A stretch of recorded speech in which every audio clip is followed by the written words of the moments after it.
Buenos días, mis hermanos. Agradezco al Señor por su amor, su bondad para nosotros, al regalarnos una vez más este lindo tiempo juntos y bueno, disponernos en este momento una vez más para oír la palabra del Señor. Continuamos con la serie basada en los 7 mensajes de Cristo a las iglesias de Asia que encontramos en el libro de Apocalipsis capítulos 2 y 3. Hemos llamado esta serie Sé quién eres. Esto pensando y basado en el hecho de que es Cristo quien conoce quiénes somos, conoce su iglesia en todo lugar, en cada país, en cada ciudad, en cada pueblo, en cada lugar donde hay una congregación, el Señor está allí presente y Él conoce íntimamente a los suyos. Él conoce nuestra vida, nuestra realidad, lo que vivimos, y de ahí entonces hemos llamado esta serie Sé quién eres, cuando el Señor habla a todas estas iglesias diciéndoles que los conoce. Y el sermón de esta mañana lo hemos llamado No temas, sé fiel hasta la muerte. No temas, sé fiel hasta la muerte. Vamos a estudiar el segundo mensaje a la segunda iglesia, que es la iglesia de Esmirna. Y para eso entonces vamos a ir al libro de Apocalipsis, capítulo 2, versículos 8 al 11. Apocalipsis 2, versículos 8 al 11. Dice así la palabra del Señor. Y escribe al ángel de la iglesia en Esmirna, el primero y el último, el que estuvo muerto y ha vuelto a la vida, dice esto. Yo conozco tu tribulación y tu pobreza, pero tú eres rico. Y la blasfemia de los que dicen ser judíos y no lo son, sino que son sinagoga de Satanás. No temas lo que estás por sufrir. He aquí, el diablo echará a algunos de vosotros en la cárcel para que seáis probados, y tendréis tribulación por 10 días. Sé fiel hasta la muerte, y yo te daré la corona de la vida. El que tiene oído, oiga lo que el Espíritu dice a las iglesias. El vencedor no sufrirá daño de la muerte segunda. Bien, como les digo entonces y acabamos de leer, este es el segundo mensaje del Señor a sus iglesias. Y es un mensaje que, como hemos dicho, va dirigido a una iglesia en particular, que es la iglesia en Esmirna, pero también es un mensaje que va dirigido a todas las iglesias al mismo tiempo. La ciudad de Esmirna fue una ciudad muy importante. El domingo anterior estuvimos escuchando el mensaje de Cristo a la iglesia para la iglesia de Éfeso. Y Esmirna estaba ubicada a unos 65 kilómetros aproximadamente de Éfeso. Y menciono esto porque por la cercanía, Esmirna y Éfeso eran ciudades rivales. ¿Rivales en qué? En que estas ciudades pretendían ser la primera ciudad de Asia en cuanto a la belleza y la dimensión.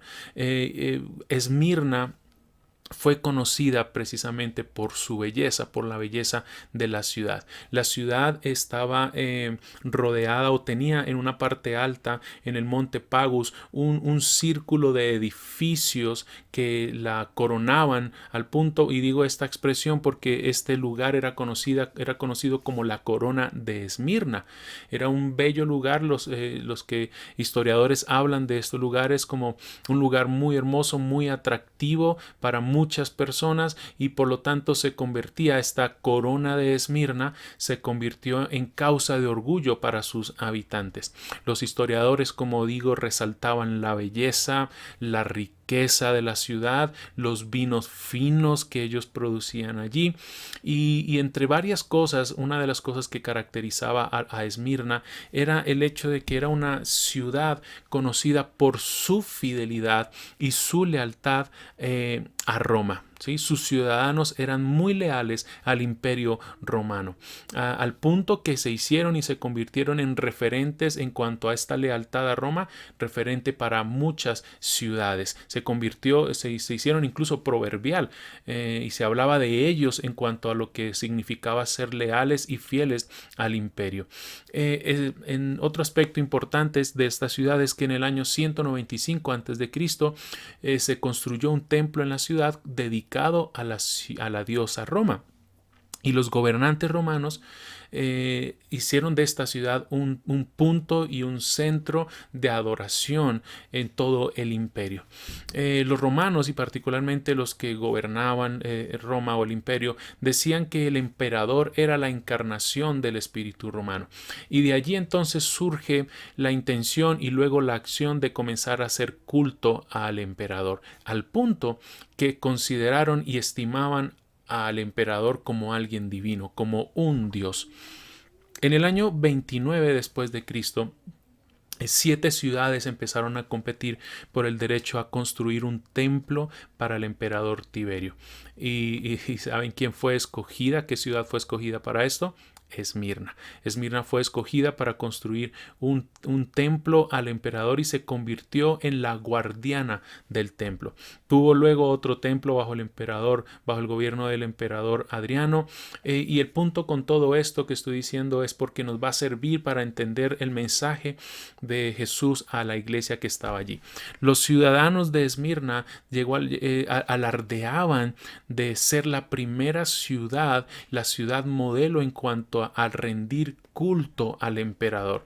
Y esto entonces hizo que ellos ganaran el favor del imperio. En su comercio era una ciudad próspera porque estaba ubicada al final de una carretera llegando a un golfo, y era una carretera principal que la conectaban con tierras fértiles, y era una ciudad portuaria dentro de las más importantes de Asia debido entonces a su ubicación. Sobresalió por la medicina, por la ciencia, fue un lugar y el hogar de asociaciones de pescadores, curtidores, herreros, orfebres.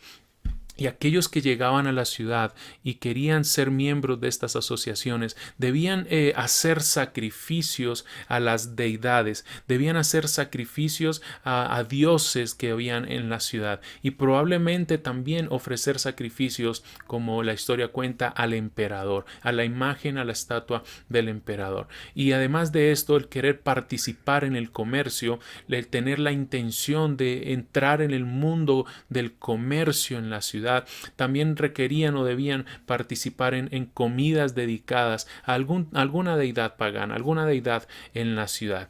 Y esa era la ciudad donde estaba la iglesia. Una iglesia que aproximadamente en el año 53-56 fue fundada la iglesia, posiblemente por el apóstol Pablo en su tercer viaje misionero. Con eso dicho, entendemos entonces que cuando Juan escribe el mensaje de Cristo para esta iglesia, la iglesia tendría unos 40 años aproximadamente de fundada. Ahora, esa era la iglesia, ese era el contexto, esa era la cultura, las ideologías, la religión en la cual surge una iglesia, en la cual empieza a construir el Señor, a edificar Cristo su iglesia en ese lugar. Y realmente eso genera un gran reto, pero como sabemos, nada impide que el Señor establezca su reino, así sea en el lugar más duro, más difícil, más pagano, más idólatra. El Evangelio tiene el poder suficiente para transformar las vidas, pero eso no quita el hecho de que la iglesia tenga que enfrentar algunas dificultades dado el entorno en el cual la iglesia está establecida y el entorno en el cual la iglesia debe ser luz. Ahora, habiendo establecido esto en cuanto a la ciudad y a la iglesia, en el lugar donde la iglesia estaba, podemos comenzar a observar y a estudiar entonces las palabras de Jesucristo a su iglesia en la ciudad de Esmirna. Si vamos al versículo 8, como en todos los mensajes que vamos a encontrar, Jesús hace una presentación de sí mismo. Y entonces encontramos allí en este capítulo 2, versículo 8, que Jesús dice: escribe al ángel de la iglesia de Esmirna. ¿Y cómo se presenta Cristo a su iglesia? Dice: el primero y el último, el que estuvo muerto y ha vuelto a la vida. El primero y el último, el que estuvo muerto y ha vuelto a la vida.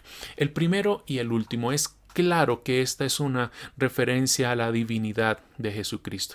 Pero estas palabras aparecen ya en el Antiguo Testamento, por ejemplo en Isaías 44:6, donde Dios mismo se presenta y se da a conocer a su pueblo Israel con estas palabras, diciendo también: yo soy el primero, yo soy el último, y fuera de mí no hay Dios. También en Isaías 48:12, Dios habla a su pueblo Israel y le dice: yo soy el primero, primero y también soy el último. Ahora, cuando Jesús entonces se identifica con estas palabras en el libro de Apocalipsis, Jesús se está identificando a sí mismo como Dios se identificaba a sí mismo en el Antiguo Testamento. ¿Y qué es lo que nos está diciendo? Jesús está afirmando que Él es Dios, que a quien está hablando a su iglesia es Dios mismo, es el Señor, es el Dios, el principio y el fin, el eterno Dios, que es igual en poder y autoridad a Dios, porque Jesús es Dios. Jesús es Dios. Y también en Apocalipsis 22:13 leeremos también que Jesús dice: yo soy el alfa y la omega, el principio, el primero y el último, el principio y el fin. Y todas estas palabras nos dicen una verdad importante para la iglesia, no solo para Esmirna, sino para nosotros y cualquier iglesia en todo lugar del mundo y en cualquier época. Que aquel que está presente, que aquel que está en cuidado, que aquel que está en control, que aquel que gobierna, aquel que está pastoreando, cuidando, protegiendo a su iglesia es Dios mismo. Es Cristo el Señor, es el Señor Dios Jesucristo, el eterno Señor nuestro. Y eso entonces nos empieza a dar y debió empezar a darle aliento a la iglesia en medio de las cosas que ellos vivieron y vivirían más adelante, porque es Dios el que les está hablando. En otras ocasiones encontramos cómo el Espíritu Santo inspiró a hombres para plasmar su voluntad en las Escrituras, pero aquí es tan glorioso el hecho de que es Cristo mismo el que está hablando a su iglesia, y Juan registra estas palabras. Pero también dice Jesús: el que estuvo muerto y ha vuelto a la vida. ¿Quién es este Cristo? ¿Quién es este Señor? Jesús es no solo el eterno Dios, es ese Dios que se hizo hombre y que murió en la cruz, que sufrió en la cruz en nuestro lugar, llevando y pagando por nuestro pecado. Pero nos está diciendo que no solo estuvo muerto, nos está diciendo que Jesús triunfó sobre la muerte y que ahora está vivo. Y esta presentación de Jesús va a ser crucial para lo que Él le va a decir a su iglesia. Quien le está hablando es Dios mismo, es el que murió por nuestros pecados, el que estuvo en una cruz, pero el que venció y triunfó sobre la muerte. Y si recordamos como cuando Jesús le dijo en el capítulo 1 a Juan que Él es el que tiene las llaves de la muerte y del Hades, es el único entonces que por haber vencido la muerte puede prometerle y darle vida a su pueblo. Algo que vamos a mencionar más adelante. Entonces, Él dice esto. No estamos escuchando aquí, no estamos leyendo en estas páginas, en este mensaje de que leemos en Apocalipsis, las palabras de un hombre únicamente. Estamos escuchando, estamos leyendo, estamos meditando, estudiando las mismas palabras de Jesucristo, esas palabras que salieron de su boca. Dice entonces, allí Él dice esto. Él es quien habla a su iglesia. Es quien nos habla hoy por medio de su palabra escrita. Y esto entonces nos dice y nos llama la atención porque nos recuerda que cuando el Señor habla debemos prestar atención. Entonces, ese es el Señor que habla a su iglesia. ¿Y qué es lo que le va a decir?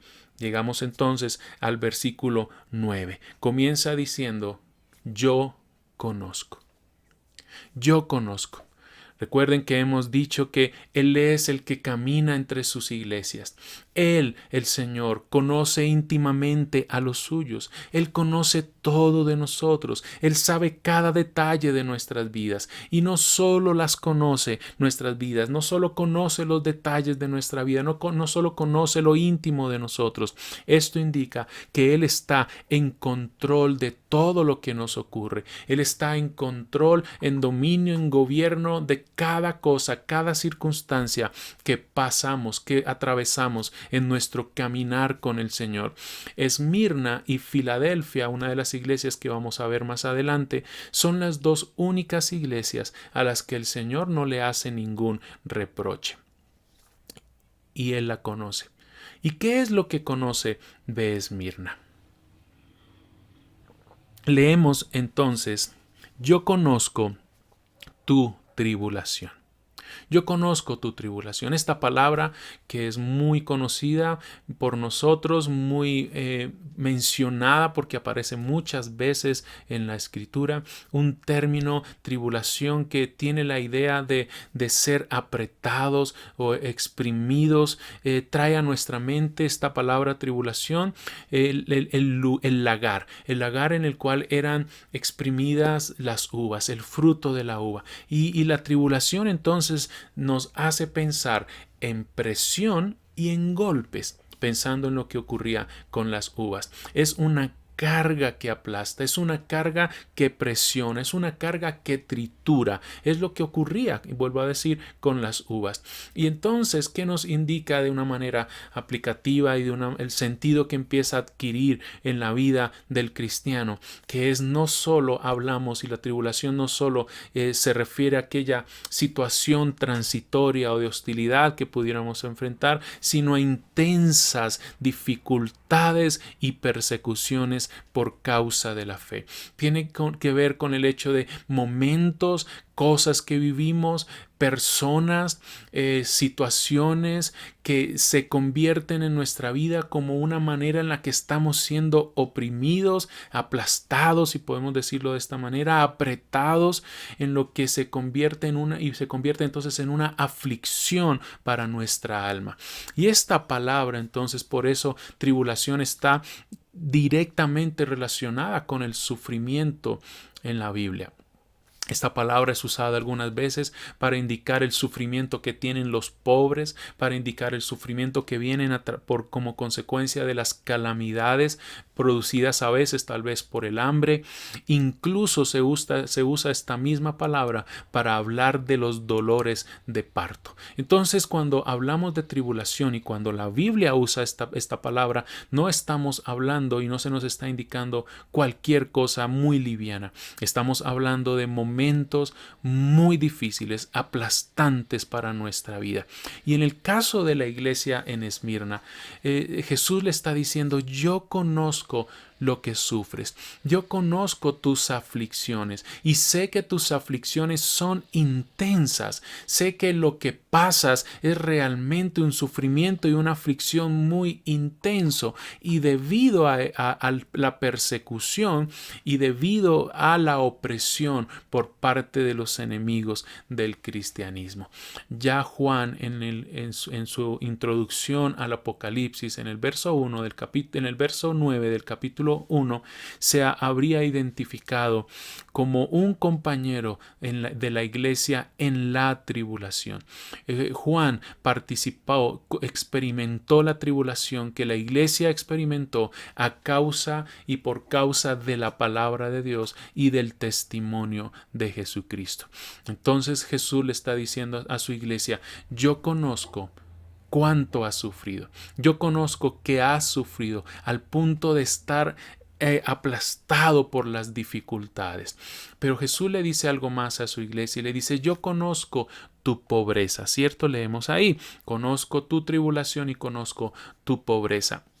Y esta expresión pobreza habla de una pobreza realmente, una extrema necesidad.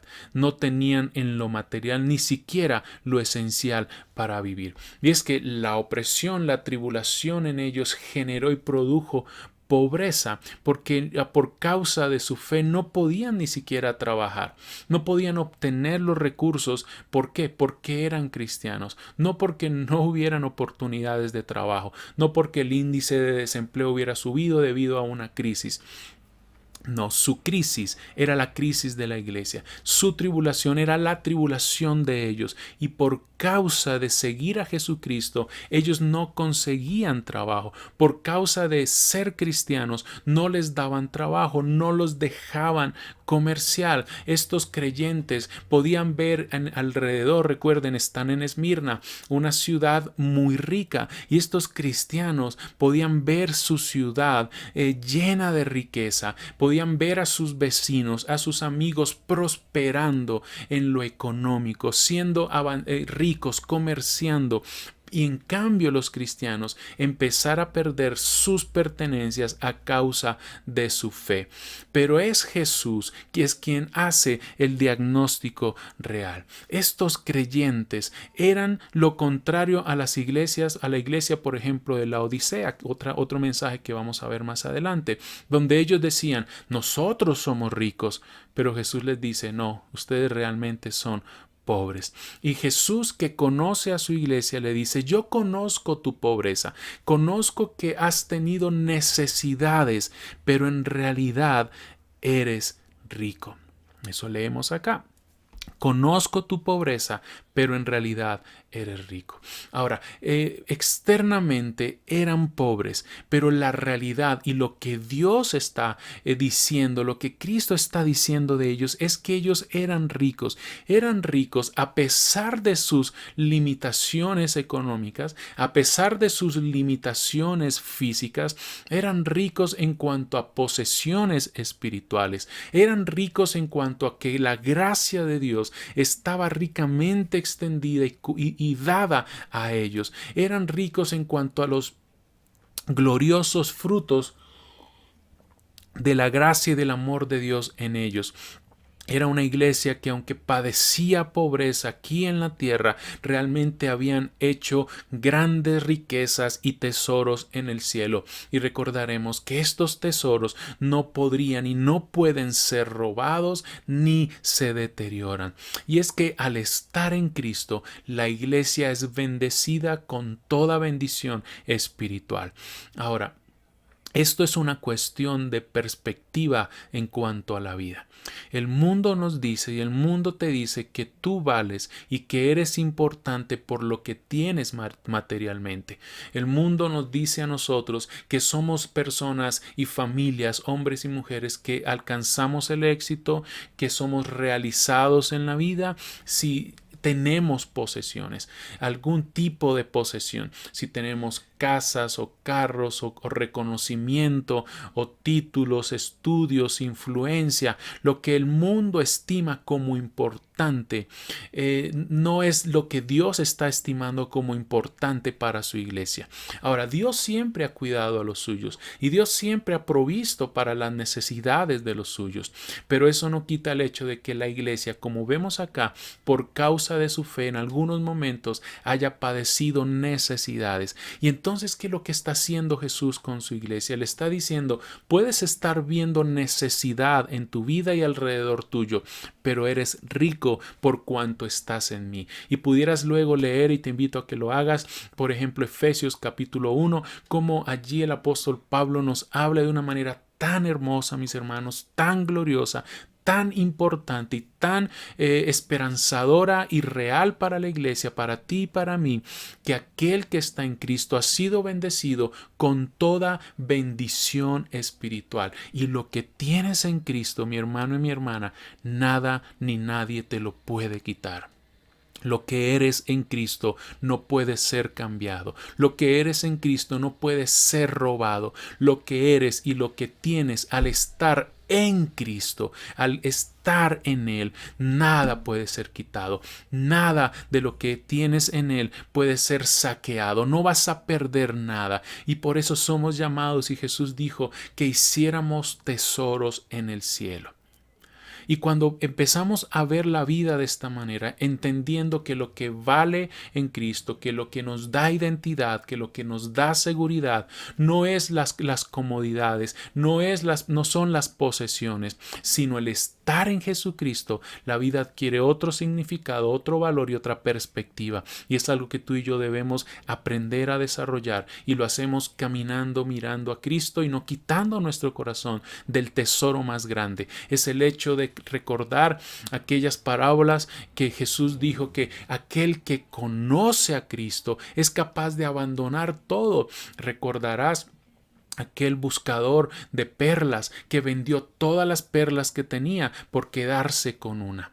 Aquel hombre que se encontró un tesoro escondido y que cuando lo descubrió, cuando lo encontró, fue y vendió todo lo que tenía por quedarse con ese tesoro. Y recordarás entonces que cuando tú y yo realmente conocemos a Cristo, cuando tenemos una real experiencia y encuentro y conocimiento de Cristo, del Evangelio, cuando Él nos encuentra, cuando hallamos entonces su amor y su gracia, todo lo demás, como dijo el apóstol Pablo, lo tenemos por basura. Esas fueron las palabras de él. Lo tenemos como pérdidas. No tiene importancia, no tiene real valor. Son solo un medio, un instrumento, las cosas materiales. Pero el valor real de nuestra vida, el todo, el sentido de nuestra existencia es Cristo. Y para eso tenemos que conocerlo. Para que sepas y puedas decir esas mismas palabras, tú tienes que conocer a Jesús. Él conoce tu tribulación, Él conoce tu necesidad, pero podrás vivir en la tribulación y en la necesidad cuando Cristo sea tu mayor tesoro, cuando Cristo sea el todo en tu vida. Y esto nos lleva, por ejemplo, a pensar y a recordar lo que leemos en Hebreos 10:34, que nos habla de algunos creyentes que padecían por su fe, y nos dice el escritor: sufrieron junto con los que fueron metidos a la cárcel, y cuando a ustedes les quitaron todos sus bienes, lo aceptaron con alegría. Mire este corazón tan hermoso, aceptar con alegría que fueran quitadas sus bienes por los gobiernos. ¿Por qué? Dice aquí la escritura: sabían que en el futuro les esperaban cosas mejores que durarán para siempre. Es decir, cuando perdemos algo aquí en la vida por causa de nuestra fe, por causa de seguir a Cristo, no importa. ¡Qué privilegio! Leemos en Hechos, como ellos, la iglesia se sentía y disfrutaba y sentía gozo, es la expresión, de sufrir por causa de Cristo, porque sabían que tenían un mayor y más grande galardón en el Señor. El Señor le dice a la iglesia de Esmirna entonces: yo conozco tu tribulación, conozco tu pobreza, pero le dice también: yo conozco la blasfemia.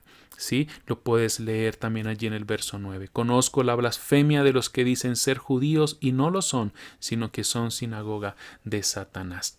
La blasfemia. El Señor conocía cómo los hermanos en Esmirna eran blasfemados, cómo hablaban sus enemigos mal de ellos, cómo los calumniaban. Ellos recibían acusaciones y blasfemias de sus enemigos, pero Jesús los está alabando. Jesús los está alabando porque Él conoce quiénes eran. Y estos que los blasfemaban eran algunos judíos que habían escogido la ciudad de Esmirna para vivir por el comercio y los negocios que podían hacer allí. Los judíos dentro del Imperio Romano tenían libertad de culto. Ellos podían libremente profesar su fe judía y no eran obligados a participar de aquellas fiestas religiosas de Roma y del Imperio Romano. Algo que no disfrutaban los cristianos. Los cristianos no tenían libertad de culto, algo que tú y yo hoy sí tenemos y que disfrutamos, pero nuestros hermanos allá en Esmirna no tenían eso. Nuestros hermanos en el Imperio Romano no tenían esta libertad de profesar la fe cristiana con plena libertad y disposición. Ahora, al no tener esto, los cristianos eran rechazados socialmente porque no participaban de la cultura idólatra. no participaban de las fiestas, de la cultura, de lo que hacía parte de su entorno. Es más, ¿saben cómo consideraban a los cristianos? Los consideraban como ateos. Sí, las ciudades, los ciudadanos, los vecinos, la cultura veía a los cristianos y decían, ellos son ateos, porque adoran a un Dios invisible. Entonces, es como decir hoy, tal vez pudiéramos decir que tú y yo somos rechazados aunque tenemos libertad de culto, pero pudiéramos ser rechazados por no participar de algunas fiestas que son normales y aceptables en nuestra cultura, por no aceptar y no participar, por ejemplo, en maneras que el mundo estima como correctas en cuanto a cómo hacer familia, por ejemplo. Pudiéramos sufrir o ser rechazados por mantenernos en valores morales, en principios cristianos, en cuanto a la masculinidad, en cuanto a la feminidad, en cuanto al hacer hogar, como les digo, pudiéramos ser rechazados o sufrir de alguna manera a causa de no estar de acuerdo, por ejemplo, con el aborto, con cosas que en nuestra sociedad, en nuestra cultura, que aunque no veamos aparentemente una idolatría, realmente sí lo hay. Y el hecho de que hoy disfrutemos cierta libertad de culto amparado por la ley, no quita el hecho de que la iglesia sigue siendo luz en medio de una sociedad que está sumida en oscuridad, y no quita el hecho y la posibilidad de que en algún momento seamos rechazados y aún suframos a causa de nuestra fe, por no participar, por no entrar y no abrazar y no hacer y no decir sí a cosas que el mundo le está diciendo sí. Y la iglesia en Esmirna sufría por esto, porque muchos de estos judíos los acusaban y los acusaban como opositores del imperio romano y los llevaban ante los tribunales. Y ellos se consideraban, Jesús está diciendo acá, que eran una sinagoga de Dios, un lugar donde Dios estaba, pero Dios mismo los está llamando sinagoga de Satanás.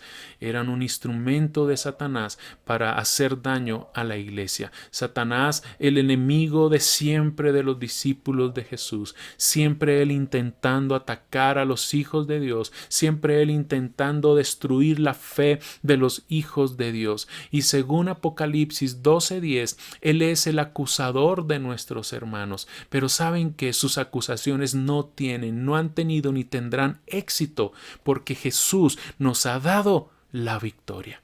Porque peleamos y luchamos desde la victoria. No peleamos una batalla espiritual para ganar la victoria. Nos mantenemos firmes en la victoria que ya tenemos en Cristo, pero eso no quita el hecho de que nuestro enemigo siga queriendo hacer daño a la iglesia. Y desde la victoria estamos seguros. No es nuestra victoria, es la victoria de Cristo que nos ha otorgado.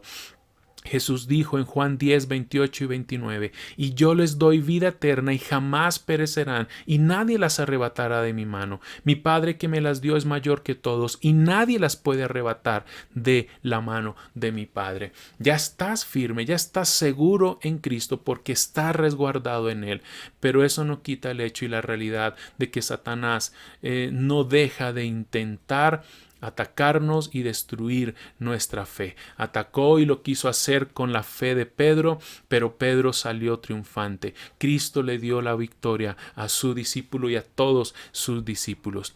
Estos judíos que blasfemaban en contra de la iglesia se llamaban hijos de Abraham, pero realmente fueron rechazados por Dios mismo, porque la Biblia dice que los verdaderos hijos de Abraham son los que tienen fe en Jesucristo.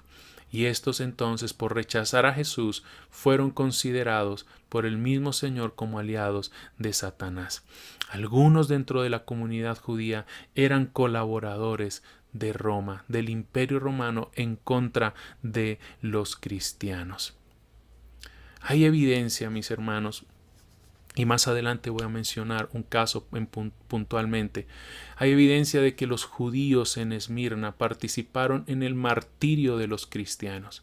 Participaron y fueron muy entusiastas con el sufrimiento y la muerte de muchos cristianos. Y es que en los lugares más oscuros es cuando la luz debe resplandecer con más brillo. Y ahí es donde el Señor ha decidido poner su iglesia. Piensa en nuestra ciudad. Piensa en el lugar donde Dios nos ha puesto. Piensa en el lugar donde vives. ¿Qué oscuridad hay allí? ¿Qué oscuridad rodea nuestra cultura? ¿Qué oscuridad y caracteriza nuestra sociedad? Y sabes que Dios ha decidido que donde hay oscuridad, su iglesia sea establecida para que brille. Tú y yo, nosotros como iglesia, como vida y adoración, hemos sido puestos en un lugar particular, no en otro. Dios ha decidido poner su iglesia en muchos lugares, pero Él pensó y decidió, y no será diferente hasta que Él diga otra cosa, si así Él lo decide, que nosotros estemos en un lugar, nos congreguemos en un lugar, que tú y yo vivamos en un lugar, en un barrio, en un conjunto, en una ciudad, donde sea que estemos como iglesia, porque Él quiere que brillemos en medio de la oscuridad que hay a nuestro alrededor. Eso debemos ser y eso debemos hacer. Y eso no quita el hecho, mis hermanos, de que padezcamos en algún momento por causa de nuestra fidelidad al Señor. Y realmente qué consuelo tan grande leer esto, qué consuelo debe haber sido para la iglesia de Esmirna el hecho de que, estando siendo perseguidos, darse cuenta que su Señor, el Eterno, el que es el principio y el fin, el que estuvo muerto y ahora vive, sabe todo esto. Qué aliento y consuelo para nosotros que el Señor sepa cada cosa de nuestra vida. Amén. Luego llegamos al versículo 10 y encontramos entonces la advertencia. Leemos entonces lo siguiente. Jesús dice: no temas lo que estás por sufrir. He aquí el diablo echará a algunos de vosotros en la cárcel para que seáis probados, y tendréis tribulación por 10 días. Sé fiel hasta la muerte, y yo te daré la corona de vida. No temas, no temas. Esta presión, esta tribulación se convertiría en una tentación para que los cristianos menguaran en su fe en Cristo. Toda tribulación, toda prueba, toda dificultad por causa de nuestra fe se puede convertir también en una tentación para que menguemos en nuestra fe. Pero nada escapa de la visión del glorioso Señor de la iglesia de Esmirna, y nada escapa de la visión del glorioso Señor de la iglesia de vida y adoración. Él conoce cada detalle acerca de nosotros porque estamos bajo su cuidado. Él conoce cada detalle de nuestra vida. Él conoce nuestra tribulación, conoce nuestra escasez, conoce nuestro sufrimiento por quienes, a causa de quienes no gustan del evangelio. Y entonces sus palabras, que han sido sus palabras para sus hijos en todo el tiempo y a lo largo de la historia, desde el Antiguo y el Nuevo Testamento y hasta hoy, sus palabras en medio de las más duras dificultades son las mismas. No temas, no temas. No temas, te dice el Señor, no temas, me dice el Señor. Pero estas palabras, no temas, no solo tienen que ver en cuanto a lo presente de la iglesia, y como acabamos de leer, tienen que ver y son dadas como una advertencia y un anticipo del futuro. No temas por lo que va a venir. No temas por lo que vas a sufrir. No tengas miedo de lo que estás a punto de sufrir. Y realmente son palabras muy fuertes. Tal vez si leyéramos solo no temas, decimos, wow, qué alentador, solo que el Señor nos diga no temas. Pero este no temas, en los labios del Señor quieren dar aliento a su iglesia, no solo en el presente, quiere darnos aliento para el futuro. Nos dice entonces, no temas por lo que va a venir. No sabemos qué va a venir, pero el Señor aquí le está diciendo, no temas por lo que estás a punto de sufrir. Y yo pregunto, mis hermanos, ¿quién tiene el control de todas las situaciones que va a atravesar su pueblo? ¿Quién conoce realmente todo lo que la iglesia va a pasar? Y esto revela que la iglesia estaría a punto de entrar en un periodo de sufrimiento. No temas por lo que vas a sufrir. ¿Y qué iba a sufrir esta iglesia? Dice el Señor. He aquí el diablo echará a algunos de vosotros a la cárcel para que seáis probados. Prueba. prueba, el estar bajo fuego, el estar, era lo que hacían cuando sometían los metales al fuego para purificarlos, para sacar la basura de los metales preciosos o de cualquier metal. La prueba en la que los creyentes somos introducidos a veces como en el horno de la prueba, como estos hermanos de Esmirna serían introducidos en el horno de la cárcel. Satanás sería el que haría esto, pero solo recordemos con el permiso de Dios. Y esto tan malo que ellos vivieron, Dios terminaría usándolo para su gloria y para el bien y el triunfo de la iglesia. Mis hermanos, yo quiero recordarnos algo en esta mañana. Y es que ser cristianos realmente era y sigue siendo un verdadero sacrificio. Porque las consecuencias eran la pobreza, era el hambre, la prisión y muchas veces la muerte por medio de fieras hambrientas o de ser quemados vivos. Imagina esta situación. Tú eres cristiano, no un cristiano del primer siglo, como ellos sufrieron, claro está, y lo vimos, y la historia cuenta mucho del sufrimiento de nuestros hermanos.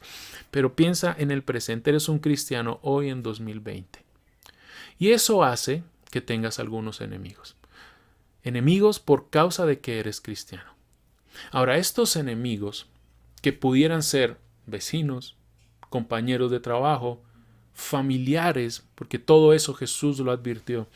Estos enemigos, porque tú eres cristiano, te acusan falsamente ante las autoridades. Van y te ponen una denuncia mintiendo de ti ante las autoridades. Y como consecuencia, tus bienes, y no solo los tuyos, sino los de tus hermanos en la iglesia, pudieran ser confiscados. Por causa de esta demanda falsa, de esta blasfemia, de esta acusación que están haciendo en contra tuya, pierdes tu trabajo. Y queda marcada tu hoja de vida. Y a donde vas a conseguir trabajo, investigan y no te contratan. Y pasa el tiempo y no puedes lograr obtener un trabajo que te dé el sustento y eso te lleva a una pobreza, pero una pobreza extrema. Ahora, esta acusación coge un rumbo al punto en el que eres arrestado. Y eres arrestado junto con varios de los hermanos de la iglesia. Y cuando eres encarcelado, con juicio o no, justo o no, lo más seguro es que sea un juicio injusto, tienes todas las posibilidades de ser condenado a muerte. ¿Qué ocurrió? Tu vida cambió desde que decidiste seguir a Jesús. Y además de todo esto, eres tentado a flaquear en tu fe. Esta tribulación, esta prueba hace que tu corazón, el corazón de tu familia, de tu esposa, de tu esposo, de tus hijos, de aquellos que te aman, el corazón de tus hermanos y de algunos creyentes en la congregación, se empiecen a ser asaltados por el temor. Eso era lo que nuestros hermanos vivían en Esmirna. Eso es lo que la iglesia vive hoy en muchos lugares. No sabemos qué nos toque vivir a nosotros en un futuro. El punto es que el Señor conoce eso y prepara a su iglesia para esos momentos difíciles diciéndoles no temas. ¿Sabes qué ocurría ya en el siglo I? De tiempo en tiempo se requería a los ciudadanos romanos que esparcieran un poco de incienso. Levantaban imágenes del emperador o habían imágenes de algunas divinidades allí en Esmirna y solo se requería que al pasar al lado de estas imágenes del emperador, por ejemplo, cogieran un poco de inciensos y lo pusieran sobre la llama ardiente que estaba ante la imagen del emperador. Y que mientras echaban este incienso, simultáneamente las personas confesaran: César es el Señor. César es el Señor. Y seguían su camino. Pero luego pasaba por ahí un cristiano. Y él no hacía esto, él no tomaba el incienso, tampoco confesaba con sus labios: César es el Señor. Entonces era acusado, era denunciado y venían los soldados y los llevaban ante la imagen del emperador y le decían: confiesa que César es el Señor.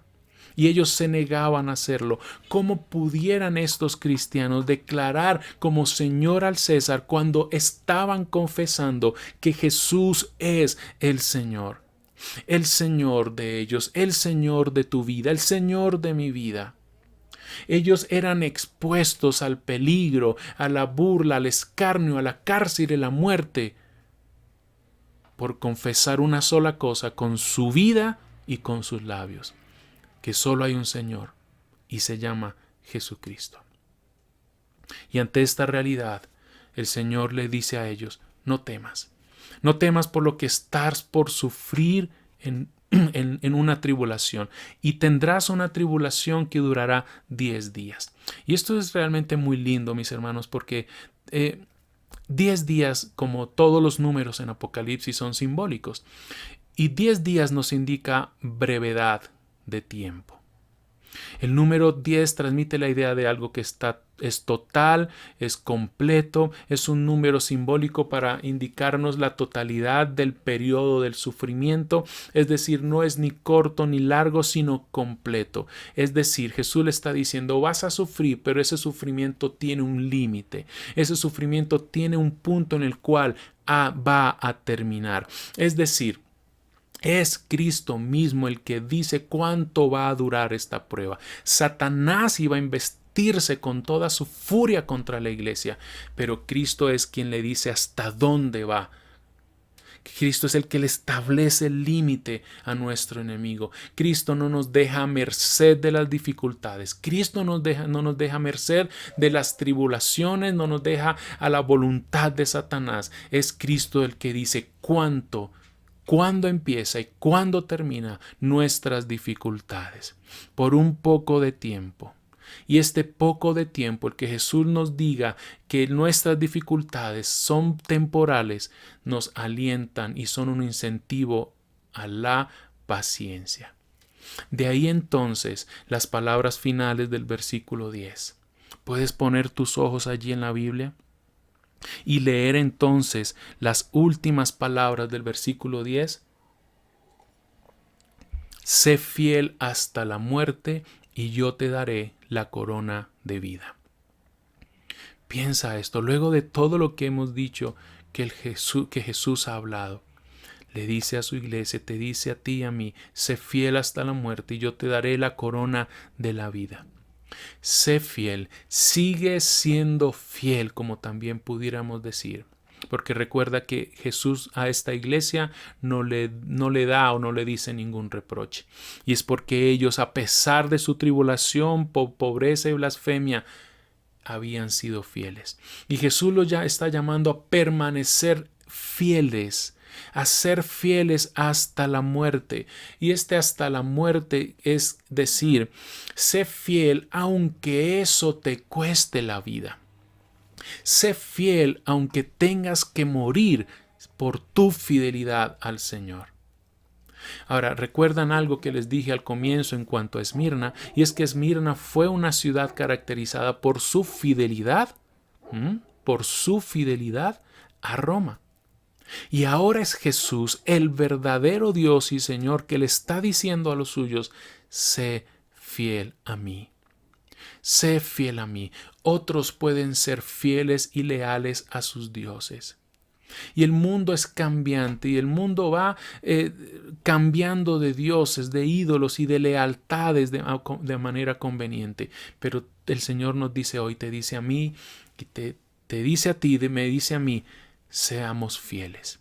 Sé fiel hasta la muerte. Es más, en el libro de Apocalipsis, Jesús mismo es presentado como fiel. Tú puedes encontrar esto en 1:5, 3:14, 19:11. Se nos dice que Jesús es fiel, es el fiel. Y se nos habla en la iglesia de Pérgamo de un mártir de la iglesia, Antipas, que él fue fiel hasta la muerte. Y ahora se les pide a los santos de Esmirna que paguen el sacrificio de ser fieles hasta la muerte. Te dije que iba a contarte algo de alguien que sufrió en Esmirna. Y ahí hubo un hombre, un creyente, el pastor de la iglesia de Esmirna, llamado Policarpo. Un hombre, Policarpo, que fue fiel hasta la muerte. Policarpo fue obispo de la iglesia de Esmirna en aquel tiempo. Él fue un discípulo del apóstol Juan. Y él fue fiel hasta la muerte. ¿Y sabes qué? Él fue quemado vivo en el año 155 después de Cristo, unos 50 años, algo más después de que recibieron este mensaje de Cristo. ¿Y sabes qué pasó? A Policarpo se le pidió que dijera una sola cosa. Las autoridades le dijeron: di que César es el Señor. Pero él se rehusó a hacerlo. Por eso fue llevado al estadio y el procónsul le instó diciendo: jura, maldice a Cristo y te pongo en libertad. ¿Y sabes qué respondió Policarpo? Escucha esto: 86 años le he servido a Jesús y nunca me ha hecho mal sino bien. ¿Cómo entonces puedo maldecir a mi Rey y Salvador? La historia cuenta que el procónsul seguía insistiendo y el anciano Policarpo le respondió: puesto que estás insistiendo inútilmente a que jure por la fortuna de César y pretendes no saber quién soy y lo que soy, escucha declarar con toda intrepidez que soy cristiano. Soy cristiano. A esto el procónsul respondió: tengo aquí cerca unas fieras y te arrojaré a esas fieras a menos que te arrepientas y digas que César es el Señor. Y Policarpo agregó: puesto que desprecias las fieras, si no te arrepientes, decía, el procónsul le decía: puesto que desprecias las fieras, si no te arrepientes, haré entonces que seas consumido por el fuego. Y sabes qué, escucha lo que Policarpo respondió: tú me amenazas con fuego que quema por 1 hora y después de un poco se apaga.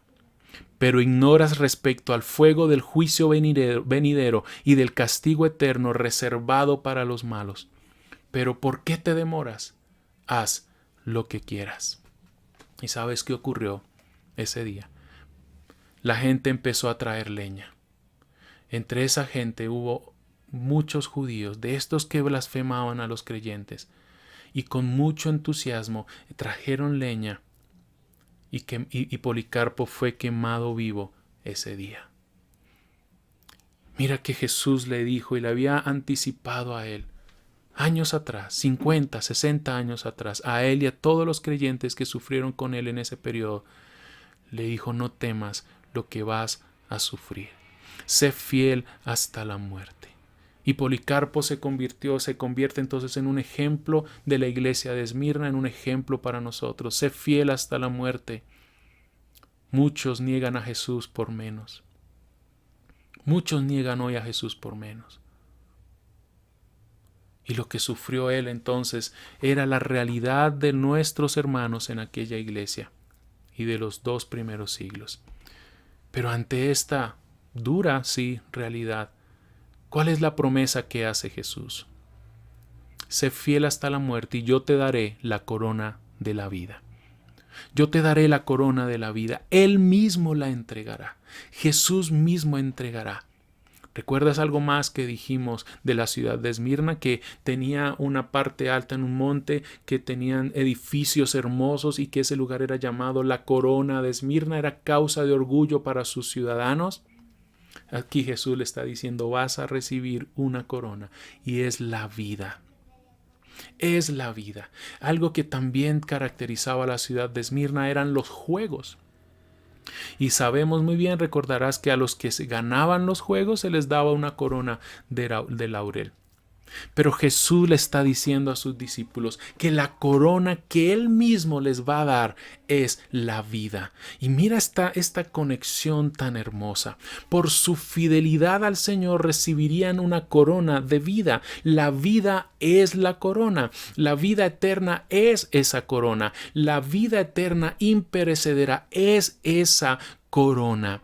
¿Y qué es lo que ocurre? Recordarás también, dice en 1 Corintios 9:25, que todo el que compite en los juegos se abstiene de todo. Ellos lo hacen para recibir una corona corruptible, pero nosotros una incorruptible. Y 1 de Pedro 5:4, y cuando aparezca el príncipe de los pastores, recibiréis la corona inmarcesible de gloria. ¿Qué les correspondía a estos hermanos? ¿Qué te corresponde a ti y a mí hoy, mis hermanos? Ser fieles hasta la muerte. Ser fieles hasta la muerte. Y mira esto tan hermoso. Recuerda cómo se presentó Jesús. Jesús dijo: yo soy el que estuve muerto y volvió a vivir. Y ahora el que está vivo, que venció la muerte, le dice a la iglesia: sé fiel hasta la muerte. Porque si yo pasé por la muerte y vencí la muerte, te voy a dar victoria también sobre la muerte. Vas a ser triunfante sobre la misma muerte. Él daría victoria a sus hijos, aunque sus hijos atravesaran por la muerte. Un día Policarpo, junto con otros creyentes que sufrieron y han sufrido, un día cuando tú y yo atravesemos por la muerte, sea por una muerte natural o por la muerte a causa de persecución, Jesús nos está prometiendo algo: sé fiel, no dejes de ser fiel, porque te daré la vida eterna, te daré la corona de la vida. ¿Y cómo termina el mensaje a esta hermosa iglesia? En el verso 11, el que tiene oído, oiga lo que el Espíritu dice a las iglesias. El vencedor no sufrirá daño de la muerte segunda. El vencedor no sufrirá daño de la muerte segunda. Vencedor. ¿Quién es el vencedor? El que es fiel. ¿Quién es el victorioso? El que es fiel hasta la muerte. El que está venciendo. El que está venciendo. En Apocalipsis se evidencia de una manera muy clara, mis hermanos, la victoria de Cristo y la victoria de su iglesia sobre el mal, sobre el diablo y sus ayudantes. Escucha lo que dice Apocalipsis 17:14. Estos pelearán contra el Cordero, y el Cordero los vencerá, porque Él es Señor de señores y Rey de reyes, y los que están con Él son llamados, escogidos y como fieles. ¿Quiénes son los que vencerán? Los llamados de Dios. ¿Quiénes son los que vencerán? Los escogidos de Dios. ¿Quiénes son los que vencerán? Los fieles de Dios, a los que Él ha salvado. ¿Por qué vencerán? Porque Cristo ya venció y le ha dado a los suyos la victoria. Dice el Señor, el vencedor, el que sea fiel hasta la muerte y triunfe, no, de ninguna manera, dice, ni siquiera en el pensamiento, el vencedor sufrirá daño de la muerte segunda. Y escucha muy bien esto: la muerte segunda es la muerte total. La iglesia atravesaría por la muerte física, pero hay una muerte segunda. La muerte primera es esta muerte física. La muerte segunda es la muerte total y definitiva, distinta a la muerte física de los mártires. Y Jesús les está diciendo y nos dice a nosotros, mirando al futuro, para que no temamos que aunque los creyentes suframos y aún seamos asesinados, es decir, aunque experimentemos de una u otra manera la primera muerte, nos está Jesús asegurando algo: no recibiremos daño de la muerte segunda. Es decir, como nos va a dar la vida como una corona, no seremos lanzados en cuerpo y alma al lago de fuego que vendrá en el momento de la segunda venida de Cristo. Apocalipsis 20:14 dice que la muerte y el Hades fueron arrojados al lago de fuego. Esta es la muerte segunda, el lago de fuego. Y es lo que el Señor te está diciendo a ti y a mí hoy, no solo como hijos de Dios, también te está hablando a ti si no eres un cristiano, si no has venido a Cristo en fe y arrepentimiento.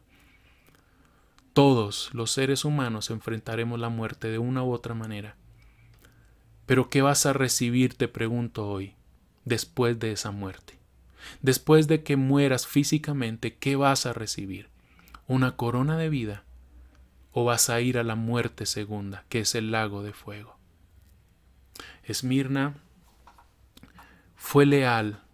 Los creyentes de allí fueron leales a su vocación de ser luz. El testimonio de Policarpo y todo lo que los cristianos estuvieron allí y sufrieron fue imitado por otros. El pastor John MacArthur escribe esto respecto a esta iglesia. La iglesia de Esmirna demostró el poder y la pureza que resultan de soportar la persecución debidamente. La persecución la había purificado y depurado de pecado y había afirmado la realidad de su fe de sus miembros. Los hipócritas no permanecen al enfrentar la persecución, porque los falsos creyentes no quieren soportar dolor. Las pruebas y las persecuciones fortalecen y refinan la genuina fe salvadora, pero descubren y destruyen la fe falsa. Spurgeon, también hablando de este texto, dijo: Jesús ha transformado la muerte de ser una terrible caverna a ser un tránsito que conduce a la gloria. Y yo te pregunto hoy, ¿a qué debes temer? ¿Le temes a la muerte? ¿A qué debes temer? Y yo te digo, no debes temer a la primera muerte, es decir, a la física. Debes temer a la segunda muerte. Debes temer a ser separado de Dios eternamente, sin nada en lo más mínimo de paz, gozo, felicidad y esperanza. Nada de eso. Las palabras de Jesús en Mateo 10:28 fueron: no teman a los que matan el cuerpo, pero no pueden matar el alma. Teman más bien al que puede destruir el alma y el cuerpo en el infierno. Mis hermanos, la iglesia en Esmirna nos enseña cómo debemos responder a las tribulaciones y a las pruebas. ¿Sabes cómo? Con fidelidad. Con fidelidad y confianza en el Señor. Nuestro Señor, que es el principio y fin, el que estuvo muerto y vivió, es quien nos da consuelo en la tribulación. Él conoce perfectamente no solo lo que estás pasando, también sabe por lo que pasarás. Y Él nos está llamando, te está llamando a ser fiel. ¿Por cuánto tiempo? Siempre, hasta la muerte. Sé fiel, aunque eso te cueste la vida. ¿Sabes por qué? Porque Él te promete y puede cumplir su promesa de darte vida, vida eterna, vida que no será extinguida. Jesús dijo: yo soy la resurrección y la vida, el que cree en mí aunque muera vivirá, y todo el que vive y cree en mí no morirá jamás. ¿Crees esto? ¿Sabes qué? Nuestro Señor Jesucristo, que soportó el dolor, sabe socorrernos. Y pensemos cómo Él soportó el sufrimiento y así no nos cansaremos ni nos daremos por vencido. La Biblia dice en Hebreos 2, 17 y 18 que era necesario que en todo sentido Él se hiciera semejante a nosotros, sus hermanos, para que fuera nuestro sumo sacerdote fiel y misericordioso delante de Dios. Entonces podría ofrecer un sacrificio que quitaría los pecados de su pueblo. Debido a que Él mismo ha pasado por sufrimientos y pruebas, puede ayudarnos cuando pasamos por pruebas. ¿Sabes qué? Jesús, nuestro Señor, es un sumo sacerdote que se compadece y comprende nuestras debilidades, porque enfrentó todas y cada una de las pruebas que enfrentamos nosotros. El mismo Señor que habló a la iglesia de Esmirna te ha hablado hoy y me ha hablado hoy. Y Él te dice y me dice: escucha lo que el Espíritu te dice. Sigue venciendo. Sé fiel, porque no sufrirás daño de la muerte segunda. Amén. Señor Jesucristo, gracias por hablarnos hoy una vez más. Vemos en esta iglesia de Esmirna a nuestros hermanos que en medio de su sufrimiento tú los alentaste, los consolaste, los fortaleciste, los preparaste aún para el dolor que enfrentarían. Pero los llamaste a ser fieles, como hoy nos llamas a ser fieles. Tal vez pudiéramos decir que las épocas son diferentes, las circunstancias diferentes, Señor, pero como sea, por menos pudiéramos negarte, pero hoy te pedimos por la ayuda de tu Espíritu Santo que nos socorras, que nos des un corazón firme, que nos ocupemos de nuestra salvación con temor y temblor, que caminemos, Señor, con nuestros ojos puestos en ti. Una vez más te pido que concedas fe y arrepentimiento a aquel que no lo tiene, que produzcas el milagro del nuevo nacimiento, que traiga salvación. Habrá en este momento, Señor, personas que me están escuchando y que me han oído, que aún no han sido salvos. y que van camino, Señor, al lago de fuego, a la muerte segunda. Y te pido que salves vidas, hombres, mujeres, familias, y que ellos, como nosotros, tu iglesia, un día recibamos la vida como una corona. Mientras tanto, Señor, anhelamos con todo nuestro corazón y nos fortalecemos en tu gracia para ser fieles, para ser vencedores, para permanecer firmes en ti. Y por eso necesitamos de tu Espíritu Santo. En tu nombre oramos y agradecemos. Amén. Que el Señor les bendiga a todos. Les amamos y recuerden, Jesús nos da vida y respondemos a Él en adoración. Mi ancla firme está, no temeré, sé que tú conmigo estás. Me aferro a tu bondad y en el dolor me recuerdo